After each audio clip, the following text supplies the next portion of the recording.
jebul sing anti-anti wis teko kene ya kan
dhewe kan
syukur kunjungan ngasani Gusti ingkang nyipta jagat yana merga panjenengane kang wis paring wujude nikmat sempat sehat satemah aku kelawan kowe sakanca bisa nderek sowan silaturahim ana ing laladan Desa Wengkal Jasa Nganjuk ya ana daleme Bapak Kepala Desa ya Papundenmu ingkang winantu ing pakurmatan Bapak Catur Totok Winarka SE ingkang kembulan niat karo Ibu DRH Ika Fitri Anita Sari ngono ngestokake dawuh pepunden sowan ana laladan Nganjuk aku wis niteni marambah makaping-kaping lan wis akeh dawuh saka para kadang-kadang pepunden dalang saben-saben sowan ana Nganjuk anane mung marem anane mung seneng mergo ya pancen kaya mengkene iki kahanane sing nanggak wayang ya sregep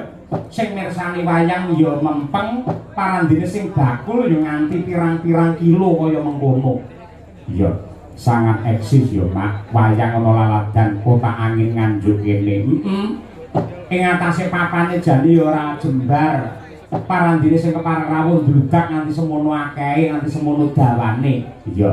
Mula wiwit mbiyen nganti saiki wis kondhang lamun to Nganjuk kuwi kota wayang kulit merga nadyan to apika dalange kaya apa, apike sindene kaya apa, bintang tamune kondhang kaya apa, penabuhe kompak kaya apa, tanpa hadirnya penonton yang hebat seperti pada malam hari ini, mokal adicara iki bisa gumyak sigrak lan uga rame. Mula tepuk tangan yang meriah untuk penonton Nganjuk yang tercinta.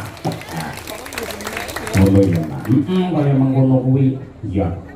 Pancen yen tak rasa ki pancen jagat iki saya buwa. Bener no.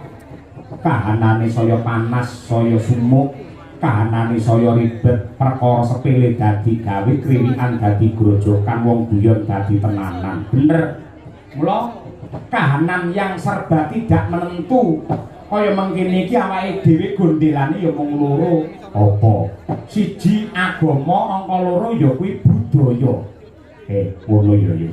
Mula yen Nganjuk kuwi piyayi kene remen urip-urip karo kabudayan, mesti wae kang kababar ing wilayah Nganjuk anane ya tentrem mergo ngerti karo jati dirine, ngerti karo tata kramane, ngerti karo kudu negarane, sopan santun. Kaya mengkono kuwi.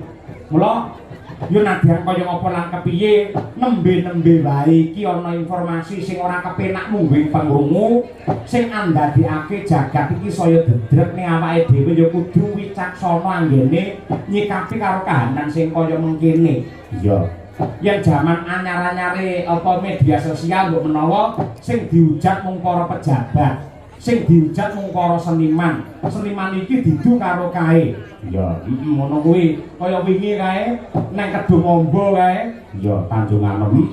Aku ora ngerti apa-apa, anakku lanang Akbar ora ngerti apa-apa. Ngono iso didu karo netizen. Ngono. Lah saiki sing luwih parah meneh, ora mung menghujat seniman, ora mung menghujat para pejabat, ning nganti ning wilayahe para kiai santri ana ing pondok pesantren. Wah, nganti ngono ya, Mas. Lah, mula kang mangkono no, dengan kecaman dan penghinaan terhadap kiai dan pondok pesantren yang terjadi saat ini, kita semua jangan hanya acuh dan diam. Mereka harus tahu selain seni budaya dan adat istiadat, pondok pesantren dari zaman dahulu sampai sekarang masih istiqomah mengajarkan adat, etika, sopan santun dan tata krama. Iya. Di pondok pesantren siang malam selalu bersujud, berzikir, berdoa untuk bangsa ini, termasuk mendoakan kepada semua orang yang ada di negeri ini. Ya. Kiai bukan gila terhadap hormat, namun mengajarkan kepada santri untuk menghormati dan menghargai. Santri bukan budak atau kuli, tapi mereka diajari untuk taat dan santun. Kalau memang kita bangsa yang toleransi, mari kita hormati pesantren yang telah mendidik moral bangsa selama ratusan tahun. Kita harus ingat para kiai yang menggerakkan para santri dan masyarakat melalui fatwanya untuk berjuang, berkorban nyawa melawan keserakahan penjajah.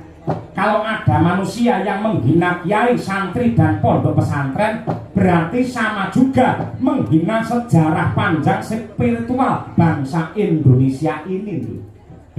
Kaya ngono ya, Mas. Kaya ngono kuwi. Ya. Ya semoga-moga mligine para warga masyarakat Nganjuk tetep kaya ngene iki terus. Anggene urip-urip karo budaya, nglestarekake karo budaya, saya-saya magepokan karo tontonan wayang sing kebak marang tata krama lan tata susila ya, Mas. Pancen kudu kaya mengkono kok, no. Lah, pepundhenmu Bapak Kepala Desa, Pak Catur Totok sekalian Ibu Ika Fitri, kagungan kersa tasakuran ya kuwi ngislamake ingkang putra nenggi anak Mas Bagus Muhammad Wisanggeni Jayaningrat. Oh, ngono kuwi. Didongakake disuwunake marang kurbane Gusti Allah, mugi-mugi anak Mas Muhammad Wisanggeni Jayaningrat bener-bener dadi putra ingkang soleh, bekti kelawan Gusti ingkang nyipta jagat, bekti marang Rama Ibu, sungkem marang guru lan uga piguna tumraping keluarga, agama, budaya, nusa lan bangsa, pinaringan kesehatan lahir batin satemah dadi bocah ingkang mulya ora mung donya wae, nganti tekan akhirat uga diparingi kamulyan. Ngono kuwi. Matur nuwun uga ya Mak karo Kang Siswantara sing saka Bulusari Tarokan Kediri. Panjenengane Kang Sis karo Mbak Yuku Nyamini sing nyatane wis akrab, wis apa jeneng manjing dadi dulur karo Pak Lurah Wengkal, satemah sing kepareng telepon karo awake dhewe iki ya Kang Sis kuwi. Iya. Akhire gandeng aku akrab karo Kang Sis wiwit aku isih kuliah mbiyen, saben-saben budal komputer arep mangkat ning Solo, mampire ya ning daleme Kang Sis kuwi wis diopeni apa mestine. Iya. Akhire barang sing ditelepon ki aku lumantar Kang Sis ora Pak Lurah dhewe sing ditelepon, aku ora wani muni piye-piye lho. Iya, upamane sing telepon aku iki Pak Lurah Wengkal dhewe, mongko aku rung tau kenal, mesti tak gawe rega apa mestine. Gandeng Kang Sis sing paring dawuh, mula anane aku ya manut wae ngono kuwi. Ngono ya. Kaya ngono kuwi. Sing jenenge tuna satak bati sanak ngene iki. Iya, ngono ya. Kaya ngono kuwi. Lah, lagune khusus kagem sing dihitamake supaya dadi anak sing becik, ngerti ya karo alamate anak soleh. Ngono kuwi. Sing nentang sapa? Aku tak nyuwun pambiyantu karo Ibu Sukesi Rahayu luwih dhisik. Lah iya. Coba dongakno kudangen Bu Kesi, anak lanang Yogi Muhammad Wisanggeni Jayane Ngrat. Muga-muga dadi bocah sing bener-bener santosa lahir lan batine, lumantar ya ki tembang alamate anak soleh. Monggo Bu Kesi.